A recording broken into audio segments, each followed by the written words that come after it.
재림의 예. 엘리야가 세례 요한으로 왔으나 세례 요한은 자기가 엘리야로 왔다고 말한 적이 없었던 것과 같이 예수님도 모세 같은 선지자로 왔다고 말한 적이 없는 것은 하늘의 비밀로 이때를 증거하기 위한 하나님의 모략.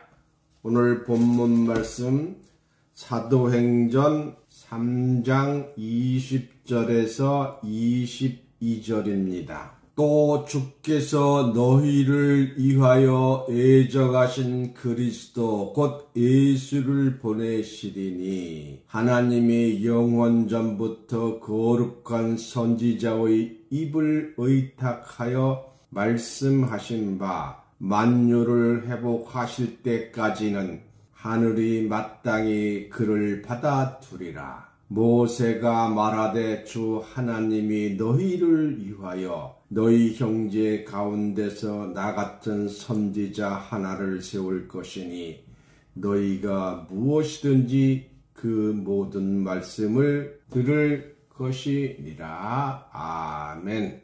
오늘 본문 말씀을 통해서 재림의 예, 이런 제목으로 말씀을 증거합니다. 우리가 하나님과 예수를 믿는다는 것은 곧 성경을 믿는다는 것과 같으니 이는 성경에 기록된 하나님과 예수를 믿기 때문입니다. 만일 성경이 없었다면 하나님의 말씀과 예수 그리스도의 말씀이 수천 년이 지나는 동안 변조되어 하나님의 본래의 뜻과 전혀 다른 내용을 전하였을지도 모릅니다. 여기서 제가 깨달은 개인적인 말씀을 드리겠습니다. 왜 한국에서 예수님이 태어나지 아니했느냐? 2000년 전에 한국이 그리 있었습니까? 없었습니까? 없었잖아요. 말씀을 전할 수가 없는 거예요. 히브리인들은 이때에 히브리어를 가지고 있었기 때문에 이스라엘을 택한 줄 믿습니다. 그리고 이스라엘은 북으로는 유럽이요, 남쪽으로는 아프리카요, 동쪽으로는 아시아.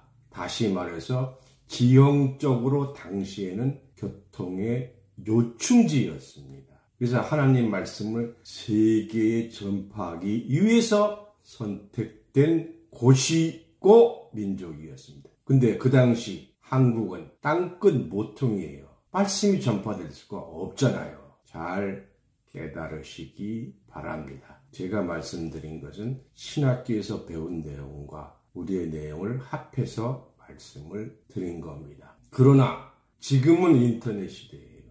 땅끝 모퉁이에서 말을 해도 전 세계에 전파될 수 있는 과학적인 발달이 된 것입니다. 그래서 오늘 말씀의 아침 사면자 목사님의 말씀에서도 동방에서 영광을 두려워하는 시대가 된 것입니다. 그러나 성경은 하나님과 예수 그리스도의 말씀이 되어 지금 우리의 시대, 곧 이때까지 전하여졌다는 사실은 얼마나 다양한 일인지 모릅니다. 요한복음 5장 39절입니다. 요한복음 5장 39절. 너희가 성경에서 영생을 얻는 줄 생각하고 성경을 상고하거니와 이 성경이 곧 내게 대하여 증거하는 것이로다. 이 성경도 그래요. 당시 2000년 전에는 양피와 파피루스라는 종이 풀에다가 썼어요. 그래서 양피에 쓰면은 현재 성경 전서 구약만 해도 한 권을 쓰려면 지금으로 말하면 조금만 틀어 한 차가 넘습니다. 그러니까 도저히 그때는 전파될 수가 없었던 것입니다. 이와 같이 성경은 예수에 대하여 기록된 책이므로 성경을 알아야 예수를 바로 알 수 있으며 성경을 바로 깨달음이 하나님과 예수를 바로 아는 일이요. 이렇게 하나님과 예수를 아는 것이 영생이라고 요한복음 17장 3절에 말씀을 했습니다. 지금은 누구나 한 손 안에 성경을 가질 수가 있는 이런 세대가 된 거예요. 그래서 지금 다 된 것입니다. 성경은 구약시대의 선지자와 같은 사명자가 신약시대에 나타날 것을 예언하였고 또한 성취된 일이 있습니다. 이는 곧 구약 선지자가 신약에 재림할 것이라고 볼 수 있는 것입니다. 엘리야는 어떤 사람인가? BC 9세기경 북왕조의 위대한 선지자였습니다. 구약의 밤하늘에 기라성 같은 많은 여러 예언자들의 별 중에 가장 기이하고 찬란한 성자의 큰 별이 있으니 그는 다름 아닌 엘리야였습니다. 성경에 기록된 큰 사명자가 세상에 출현할 때에는 하나님이 허락하지 아니하고는 성취될 수가 없었으며 또한 족보가 소개되는 것이 이스라엘 백성들에게 관례였으나 엘리야의 족보에 대하여는 성경이 항구하고 있으며 엘리야가 어떤 자며 누구의 아들인지 소개되지 않으며 다만 길르앗에 우고하는 디셉 사람 엘리야라고만 기록이 되었을 뿐입니다. 성경은 엘리야의 족보가 소개되지 않고 혜성 같은 사나이로 호련히 나타나서 야합과 이사벨을 저주하고 3년 반 동안 땅에 비가 내리지 않게 기도하니 그대로 이루어졌으며 이를 통하여 바알신과 아세라 신의 선지자를 850명을 갈멜산의 제물로 시험하여 죽였으며 엘리야의 기도로 비가 오지 아니하였으나 또한 비가 오게도 하였습니다. 또한 시돈 땅의 샤르밧 가부에게 통의 가루와 병의 기름이 가득 기근이 끝나고 비가 올 때까지 다하지 아니하는 기적을 베풀었으며 샤르밧 가부의 아들을 기도하여 살리기도 하였습니다. 소로 밭을 가는 엘리사 농부를 불러서 제자를 삼아 엘리야의 겉옷을 던져 엘리야의 능력을 배나 이어받는 제자가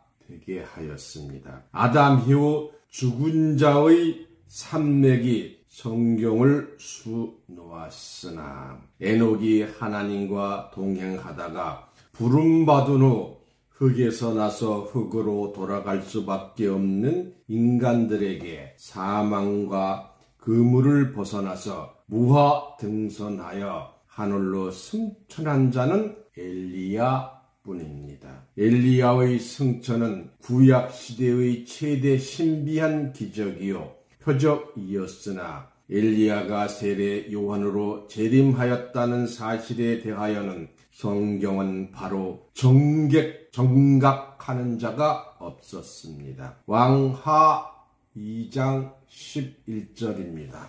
왕하 2장 11절 두 사람이 행하여 말하더니 호련히 불수레와 불말들이 두 사람을 격하고 엘리야가 해리바람을 타고 승천하더라. 엘리야는 승천하기 전에 엘리사를 떼어놓고 승천하려 길갈에서 베델로, 베델에서 여리고로, 여리고에서 요단으로 옮기었으나 엘리야를 추종하는 엘리사가 끈질긴 믿음으로 엘리사는 엘리야의 선생이 하늘로 승천하는 것을 직접 목격하게 됩니다. 불수레와 불말들의 보호를 받으며 해리바람을 타고 승천할 때에 엘리야의 떨어진 옷을 주워가지고 돌아와서 요단을 건널 때에 엘리야의 겉옷으로 강물을 치매 강물이 갈라져서 육지같이 건너간 것입니다. 이 놀라운 기적을 엘리사 생도 50명이 직접 보게 됩니다. 이는 엘리야가 엘리사와 함께 요단을 건너갈 때에도 엘리야가 겉옷으로 요단강 물을 치니 요단이 갈라져서 육지같이 건너갔던 것입니다. 그러므로 또한 엘리사가 엘리야의 겉옷으로 요단강을 쳐서 육지같이 건너간 것은 엘리야의 능력이 엘리사의 겉옷에 함께함으로 엘리사에게 임하였음을 알 수 있습니다. 이러한 엘리야가 하늘로 승천하였으며 말라기 선지자는 엘리야가 다시 올 것을 예언하고 있습니다. 말라기 4장 5절 6절 보겠습니다. 말라기 4장 5절 6절 보라, 여호와의 크고 두려운 날이 이르기 전에 내가 선지 엘리야를 너희에게 보내리니. 6절 그가 아비의 마음을 자녀에게 돌이키게 하고 자녀들의 마음을 그들의 아비에게로 돌이키게 하리라. 돌이키지 아니하면 두렵건대 내가 와서 저주로 그 땅을 칠까 하노라 하시니라. 기록된 말씀과 같이 크고 두려운 날이 이르기 전에 선지자 엘리야를 너희에게 보낸다고 하였고 엘리야가 와서 아비의 마음을 자녀에게 돌이키게 하고 자녀들의 마음을 아비에 돌이키게 한다고 하였습니다. 마음을 돌이킬 필요가 있다는 것은 아버지와 아들이 화목하지 못하다는 내용입니다. 엘리야가 다시 온 시대는 부모와 자식을 외면하고 자식이 부모를 외면함으로써 윤리 도덕이 땅에 떨어진 시대인 것을 알 수가 있습니다. 그러면 하늘 승천한 엘리야는 언제 어떻게 재림하였는가? 오리라한 엘리야는 예수부터 먼저 앞서 세례 요한으로 이 땅에 오게 됩니다.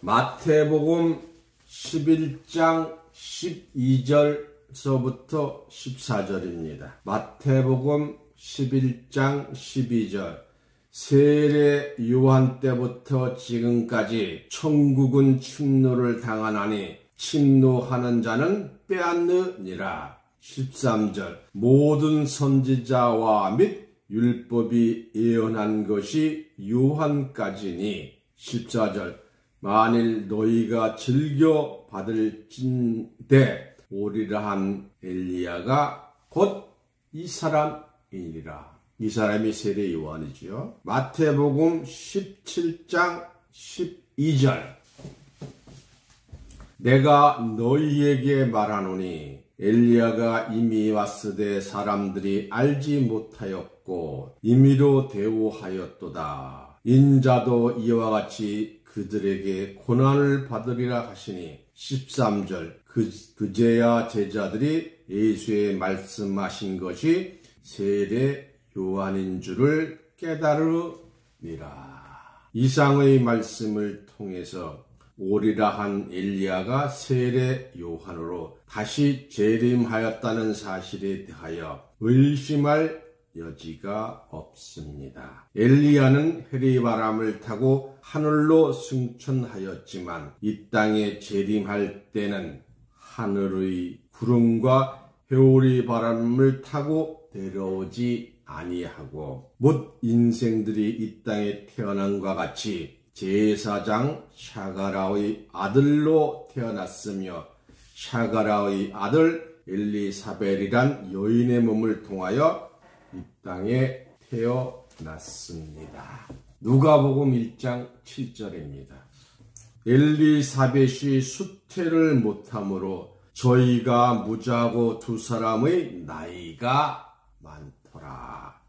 이와 같이 엘리사벳은 샤가라의 아내로 이 두 사람이 하나님 앞에서 의인이었으나 수태하지 못하고 무자하여 늙었다고 하였습니다. 이는 곧 아브라함의 아내 사라가 수태하지 못하고 늙어 경수가 끊어지고 나이가 90세였고 아브라함이 100세였어도 하나님의 약속이 있을 때는 경수가 없는 여인으로서 경수가 없다는 건 사실은 애를 낳을 수가 없는 거잖아요.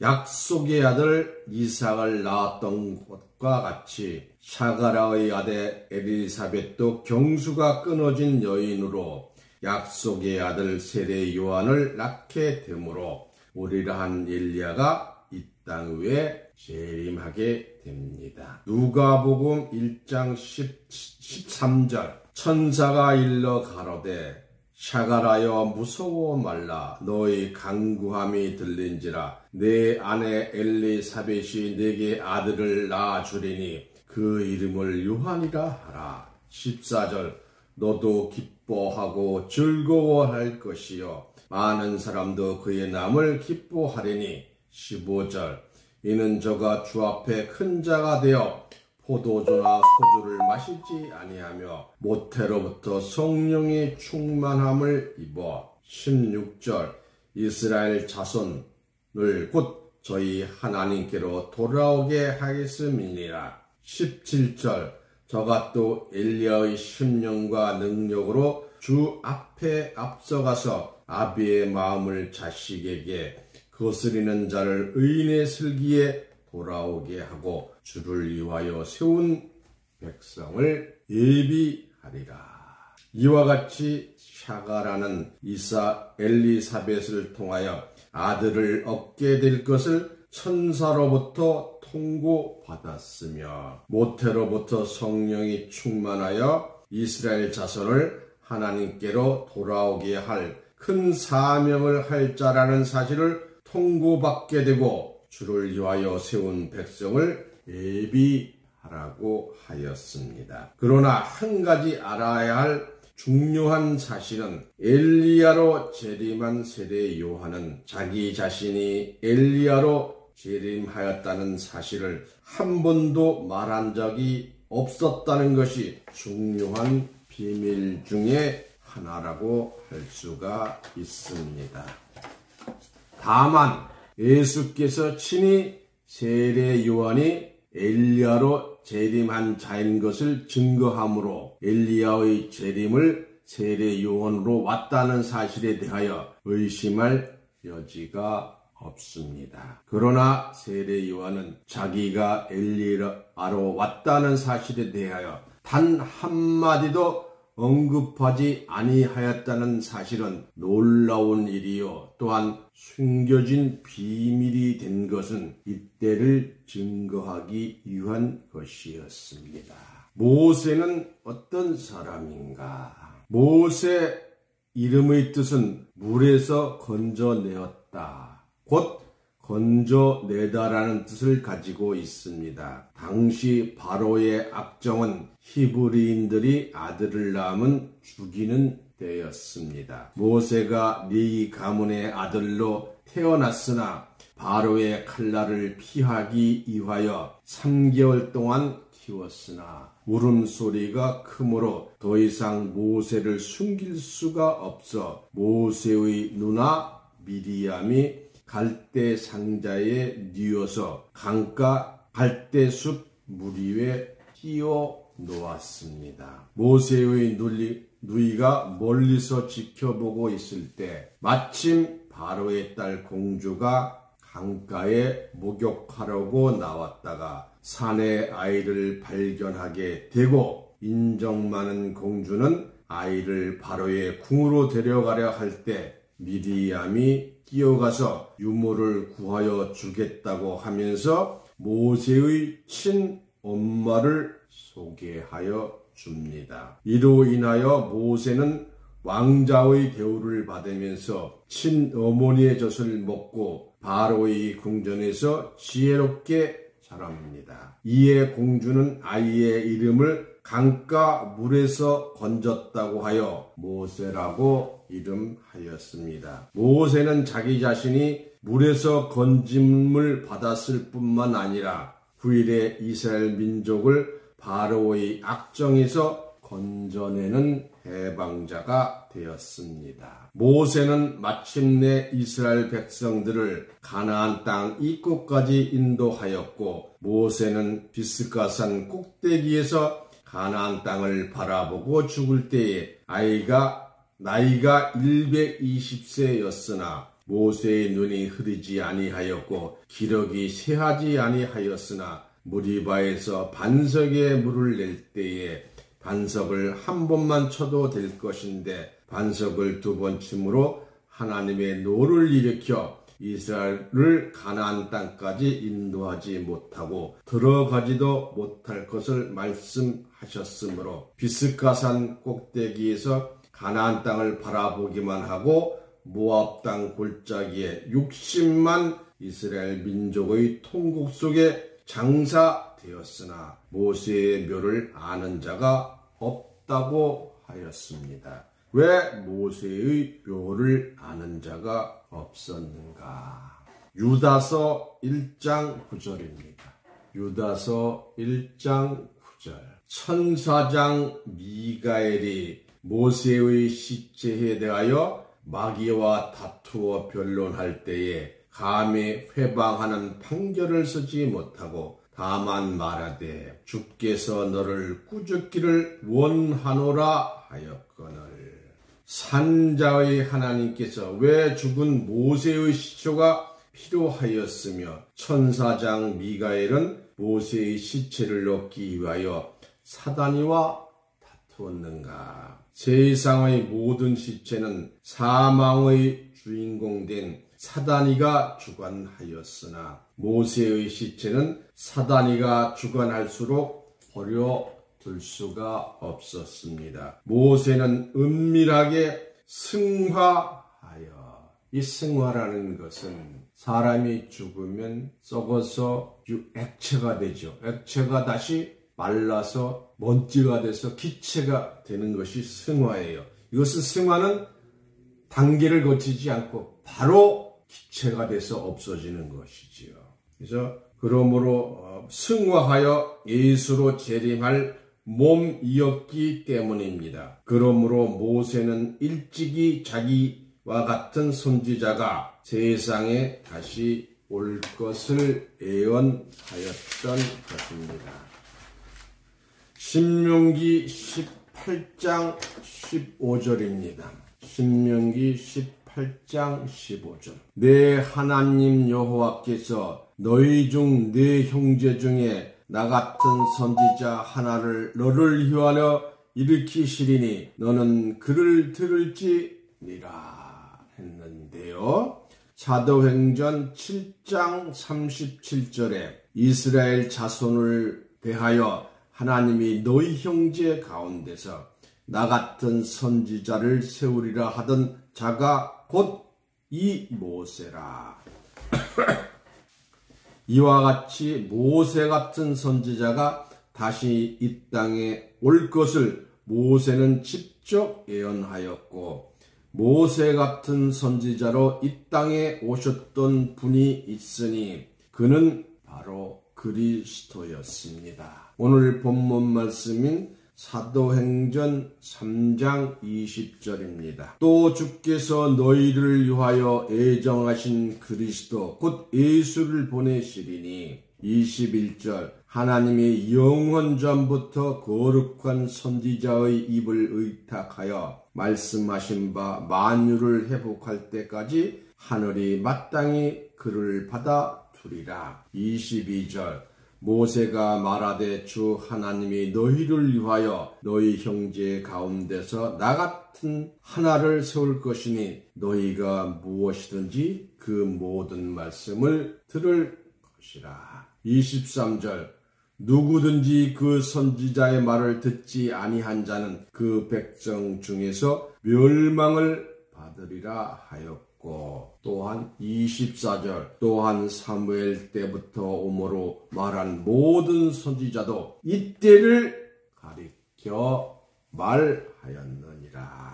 기록된 말씀과 같이 하나님께서 만유를 회복하기 위하여 영원 전부터 애정하신 그리스도를 보내셨으며 이는 모세 선지자의 입을 빌려 말씀하신 것인데 하늘이 마땅히 그 예수를 받아두리라고 하였고 그에 대하여는 모세가 말하기를 주 하나님이 너희를 위하여 너희 형제 가운데서 나 같은 선지자 하나를 너희를 위하여 세우리니 너희가 무엇이든지 그의 말을 들을 것이라 하였고 그 예수를 말을 듣지 아니하는 자는 백성 중에서 멸망을 받을 것이라 하였습니다. 사무엘 때부터 오므로 말한 선지자가 나 이때 예수 그리스도의 때를 가리켜 말한 것이라 하였으니 예수님은 모세와 같은 선지자로 오신 자요 모세의 노정은 걸어오신 그리스도이신 것을 성경은 입증하고 있습니다. 첫 번째,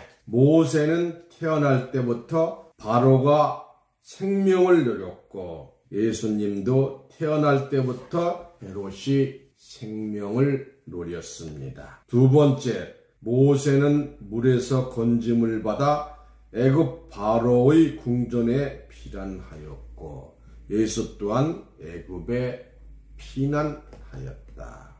세 번째, 모세는 40년 동안 광야에서 사단이와 싸웠고 예수는 40일 동안 광야에서 사단이와 싸워 이겼다. 네 번째, 모세는 하늘에서 만나를 내려 백성에게 양식을 주었고 예수는 하늘에서 내려온 떡의 만나로서 영적 양식을 주었다. 다섯 번째, 모세는 반석에서 백성들에게 음료수를 주었고 예수는 반석에서 영적 생명수를 주었다. 여섯 번째, 모세의 시체는 없어졌고 예수의 시체도 없어졌다. 그리스도 되신 예수님은 모세의 노정을 따라서 이 땅 위에 오셨고 모세가 말하되 나와 같은 선지자 하나를 세울 것이니